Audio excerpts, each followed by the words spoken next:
Hi, my name is Alex Senechal, and today I wanted to go over one of my designs. Today we're going to go over this dual mag SMG, as fortunately it's one of the only things that I have all of the progress to in recent time. So, yeah, let's begin. First, let's talk about the design. So, my goal for this project was I wanted to make a design in one day as far as like completing it. And so I did a series where I did these arms, this gun, and then the pistol here as well in a day. Now, of course, it doesn't include renders and such. It's just the actual design itself. So let's get into it. So I put a little very basic outline here to talk about how I like to approach design. And yeah, I mean, the way that I would say that I think makes the most sense is first we start with answering function. And I want to talk a little bit about design theory. I don't have a specific talk plan, but what I would like to talk about is, for example, the sort of question, what is function? And I think that a lot of 3D artists, especially, don't understand what is function. Now, if I were to ask most people, they would be like, well, it's, these nuts and bolts, they're all working perfectly. The mechanisms are correct. And unfortunately, that's not true in the space of concept design, at least. Function is where we start when we're looking for what we want to do. And now, what is function, right? So, if you haven't seen Mike Hill's talks on subtext, I would really highly recommend those, as those are some of the best descriptions. And I'll give you an example. So in one of his videos, he mentions about how in Silence of the Lambs, right? There's this movie where the FBI agent talks to a serial killer, and she's placed on a chair which is weak, lower than the serial killer, and as a result, we get a feeling from this, right? And so in this case, I don't really care how the chair works. I care about what it does to the character. That is the function of the chair, right? And when it comes to concept art, function is, yes, it's true that mechanical functionality is an important role of concept art. However, it is not the most important thing, and neither is making a design look cool, quote unquote. And so I think it's very important to understand that, these two things are different. And if you confuse them, you might just become an artist who only makes cool shapes, who doesn't understand the bigger picture of the design they're making. And this is also why, when you're in production, right, like whether it's a movie or a game, you're given a concept that is designed to solve a problem. That could be player experience problem, like how do I want the player to feel, when they use this weapon or they go through this environment? How does, it's always about what is the problem we're trying to solve with this design. Now, that's kind of a separate topic, but it's something that in future tutorials I would love to talk about, because I think that a lot of concept artists just think, okay, I'm just here to make cool art and that's all. So anyways, with that out of the way, I'll talk about this weapon and sort of the process that I had to it. Now, for me, one of the things that drives me in art is novelty, and I like to come up with ideas that I don't think I've seen before, or that, have some sort of a unique idea to them that is either functional or visual, like a shape that I've never seen before, or a form that I've never seen before. And so with this weapon, my goal was to, and right now I'm reloading my model, but my goal with this weapon was that I wanted to essentially do this dual mag SMG, or well, I guess you could say quad mag. It holds 4 and it has 2 on each side, and I was inspired heavily by the Owens gun here, which is a old, I believe, Australian gun, and I was watching it on Forgotten Weapons, and while it doesn't resemble exactly the Owens gun, that was where the idea came from. So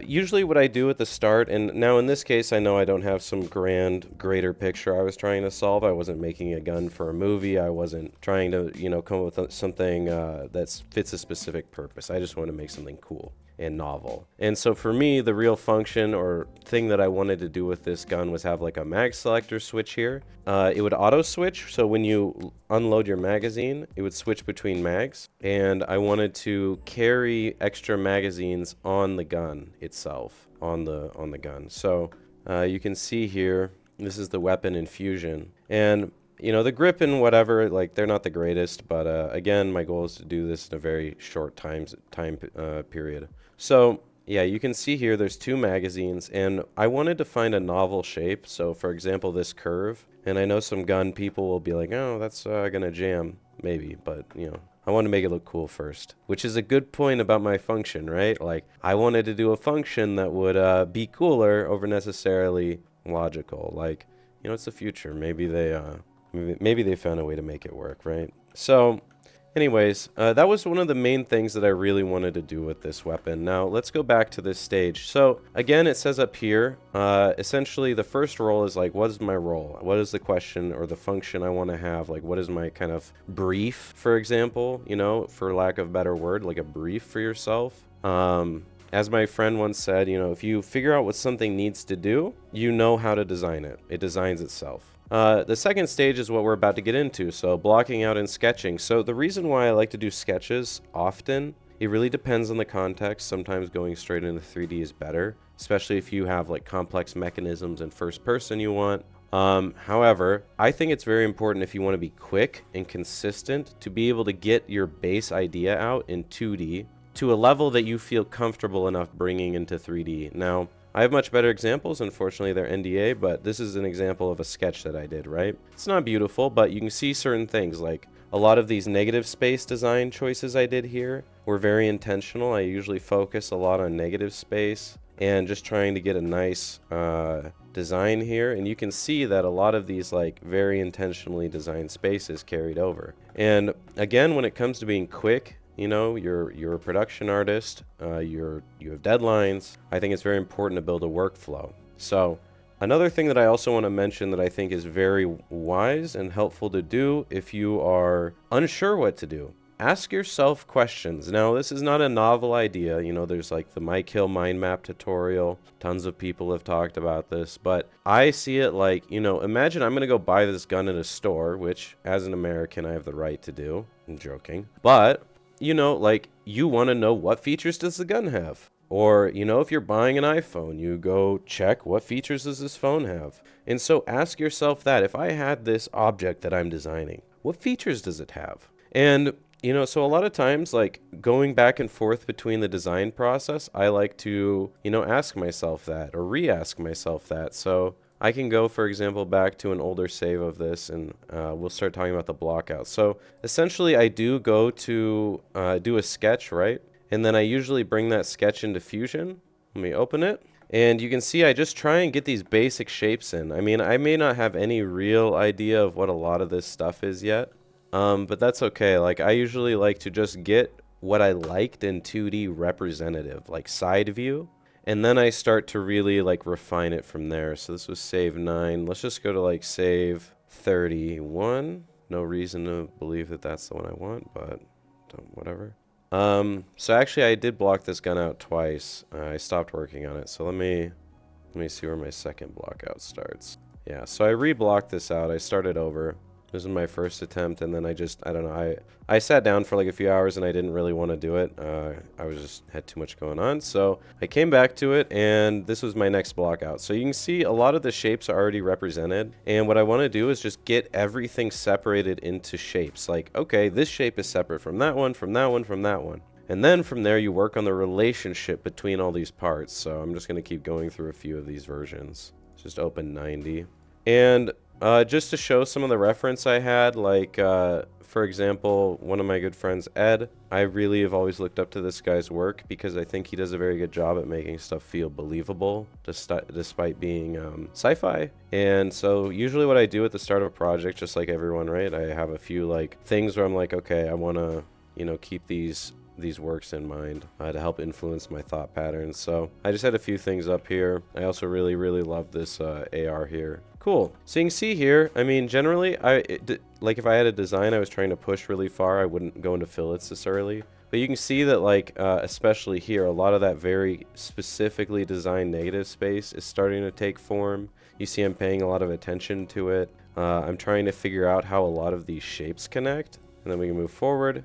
One thing while I'm loading this that I want to say is, and I'll go into it in a little bit when it goes to like function or why do I make a choice over another one. It's a deep thing. a lot of people, when they see my other tutorials, they think that design is just about shapes, but that's not, necessarily true. So I want to talk about something along that lines after we go through this. So you can see here, again, everything's starting to take shape, but however, I'm not using the image plane. I stopped using that a while ago, and now I'm just trying to refine everything.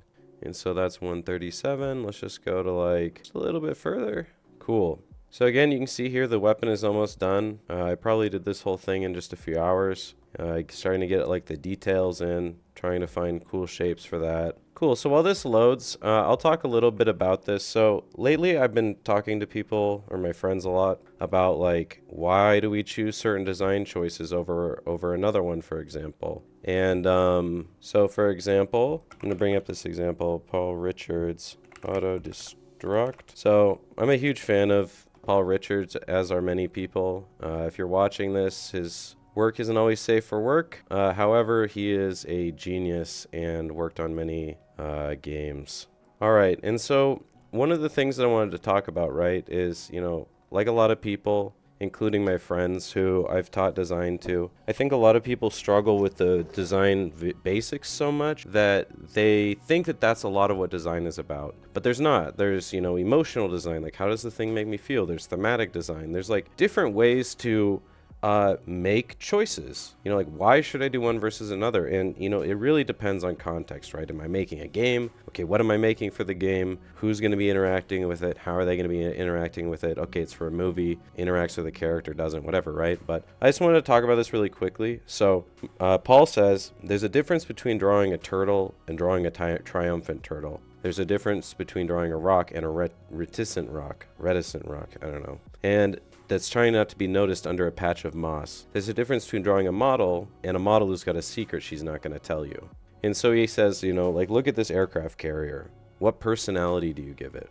And now, I don't want to really talk too deep into this, but I think this is very important that, when we are deciding why we do something, there's sort of this stage where, it's as you're making choices, right? A lot of people actually have really cool choices. And they have cool ideas, I mean. However, I think most people don't know how to execute them one. And so as a result, they think that they're bad or that they have wrong ideas. And so they keep coming up with tons of ideas. But I think that design kind of works in this 3-stage process in a way. And so I would say that the first one is you're sort of all your cool ideas. And then you've got your sort of filter here. It's filter.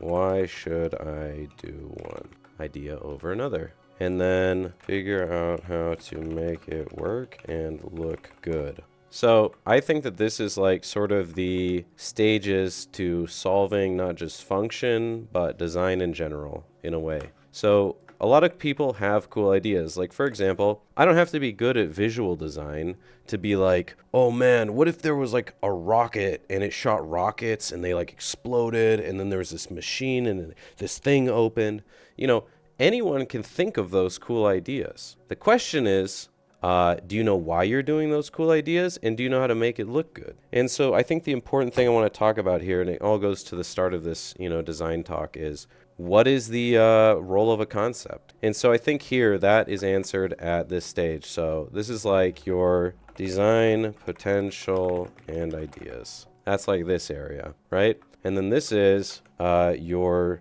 reasons for using a design element. And then there's skill, making it work. And so a lot of times, right, for example, I've seen really bad designs, they're poorly executed, but they have really cool ideas. I would say on the whole, most people have some cool ideas, but they don't know how to take them to the end. And they also don't know why they're doing stuff. And so I just want to, mention this topic because I think it's very important, especially when it comes to 3D concept artists. I'll rotate around the viewport just to make this more interesting. When it comes to 3D concept artists, I feel a lot of them, they think that their whole job is to make cool shapes and just functional objects. And it makes sense why they would think that, right?